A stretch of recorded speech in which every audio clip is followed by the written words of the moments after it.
যুক্তরাষ্ট্রে উচ্চশিক্ষার রঙিন স্বপ্ন নিয়ে পাড়ি জমিয়েছিলেন মাদারীপুরের মেয়ে নাহিদা সুলতানা বৃষ্টি, কিন্তু সেই স্বপ্ন ফিরল নিথর দেহের খবর হয়ে। যুক্তরাষ্ট্রের ফ্লোরিডায় পিএইচডি করতে যাওয়া এই মেধাবী শিক্ষার্থীর রহস্যজনক মৃত্যুর খবরে শোকের পাহাড় নেমে এসেছে তার গ্রামের বাড়িতে। মেধাবী এই শিক্ষার্থীর এমন বিয়োগান্তক ঘটনায় স্তব্ধ তার পরিবার ও এলাকাবাসী। এদিকে এখনো মেলেনি বৃষ্টির মরদেহর হদিস। কোন আমার বড় চাচার মেয়ে নাহিদা সুলতানা বৃষ্টি, সে নোয়াখালী থেকে পড়াশোনা করার পর স্কলারশিপ পাইয়া আপনার যুক্তরাষ্ট্রে পড়তে গেছে। দেন ওইখান থেকে একটা ভাইয়ার সাথে নাকি সকাল 10টার দিকে বের হয়েছিল, জামিল হাসান লিমন। তারে আমরা চিনি না, বা আপু চিনতে পারি কিনা সেটা আমরা জানি না সঠিক। তো যাওয়ার পর 16 তারিখে মেবি হারাইছে। এরপর অনেক খোঁজাখুঁজি করছে, সেই দেশের পুলিশরাও খুঁজছে, দেন আমার কাকুরাও খোঁজ চালাই গেছে। এরপরে আপনার আমরা আজকে জানতে পারছি যে কালকে লিমন ভাইয়ার মরদেহ উদ্ধার করছে পুলিশ, তবে আপুর খোঁজ পাওয়া যায়নি। আজকে আপুর একটা ভাইয়া, আমার চাস্তো ভাই জাহিদ হাসান প্রান্ত, তার পোস্ট দেখা বোঝা গেল যে আপু মৃত, এবং সেই পোস্ট দেখে আমরা বুঝছি যে আপু মারা গেছে। এরপর আমরা ওইখানে কল দিছি যে আমার চাচার কাছে, যে আসলে কি মারা গেছে কিনা। সে উত্তর দিছে যে আমার চাস্তো বোন হ্যাঁ মারা গেছে। মাদারীপুর সদর উপজেলার চরগোবিন্দপুর গ্রামের এটিএম বাজার এলাকা। একসময় যে বাড়িটি বৃষ্টির সাফল্যের গল্পে মুখরিত থাকত, আজ সেখানে শুধুই কান্নার রোল। নিথর নিস্তব্ধ পুরো গ্রাম। শনিবার সকাল থেকেই বৃষ্টির বাড়িতে ভিড় করছেন আত্মীয় স্বজন ও প্রতিবেশীরা। কারো চোখেই পানি আর যেন থামছে না। মেয়েটা ভালোই আছিল, অনেক পড়ালেখা, অনেক মেধা ভালো। তো মনে করেন বাংলাদেশের চান্স পাইয়া আমেরিকায় গেছে। যাওয়ার পরে ওই যে 16 তারিখ হইতে এই 25 তারিখে নিখোঁজ। তারপর ভাই করিয়া লাশ করছে, উদ্ধার করতে পারে না, খোঁজ পাইছে। খোঁজ পাওয়ার পর এখন আমরা মেয়েটার আমরা লাশটা চাই, আর আমরা সুস্থভাবে হত্যাকাণ্ডের বিচারটা চাই। ওর যেন সুষ্ঠু বিচার হয়, আর ওর লাশটা যেন বাংলাদেশে আনা হয়। এরকম একটি বড় দেশে এরকম নৃশংসভাবে হত্যায় এটা আমরা কখনো আশা করি নাই। আমরা সরকারের কাছে এর সুষ্ঠু বিচার চাই।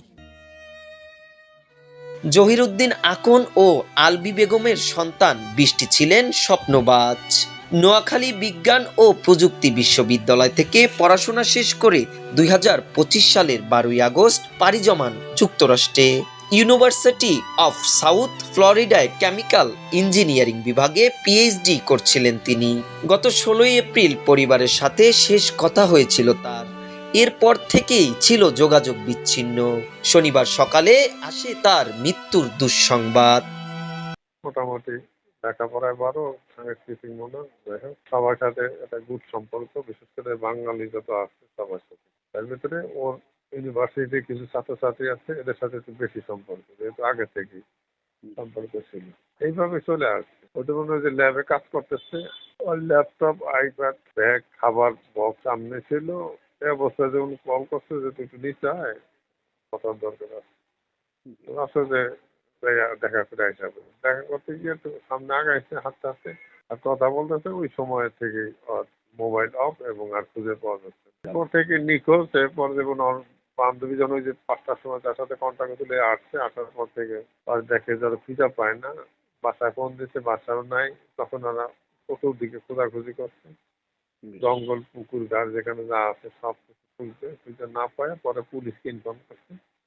পরে পুলিশ যেমন খোঁজাখুঁজি করছে, তাহলে পরে দেখে ওর দেখতে এই জিনিসপত্রগুলো হয়ে গেছে। তখন আমরা নিশ্চিত হয়েছে যে ওর যে কোনো একটা স্থানে হয়তো তো ঢুকে রাখছে। এবং পুলিশ খোঁজাখুঁজির পর পুলিশ ওখানে চিন্তা করছে যে ওরা যেহেতু 2জন ছেলে মেয়ে একসাথে গেছে, হয়তো কোথাও ঘুরতে গেছে, ওরা বিষয়টা গুরুত্ব দেয় নাই।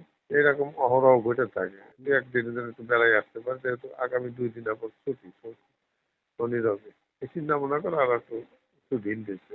পরে এই 2 দিনে যখন না পায়, তখন সোমবার দিন থেকে আবার যেমন বাইরের পুলিশের সাথে কথা করেছেন। বাইরের পুলিশ কোনো সুরাহা করতে না পারা, আর এর মধ্যে বাংলাদেশ এম্বাসি থেকে জানানো হয়েছে।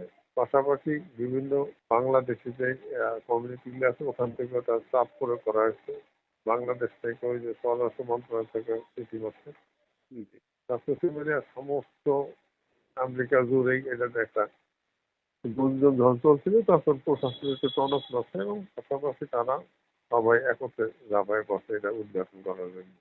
পাওয়া যায় না, এর পরিচয় হয়তো ওরা এমন একটা আবহাওয়া এসে হয়তো কেউ নাই, এরকম একটা আবহাওয়া। এখন তারা লাশ খোঁজার জন্য চিন্তা ভাবনা করতেছে এবং পানির ভিতরে বা ডুবুরি দিয়ে যারা খুঁজতেছে, বিভিন্ন জায়গায় পোস্টারিং করে দিচ্ছে, যদি জীবিত থাকে বা কেউ দেখে থাকেন তাহলে এদেরকে ধরিয়ে দিন এইভাবে। তা আমার কি করেছে, আমরা তো প্রায় জীবিত, জীবিত যদি থাকে ভালো, আর না থাকলে তো বিচার দেয়, সর্বোচ্চ বিচার শাস্তি চাই, এই আর কি।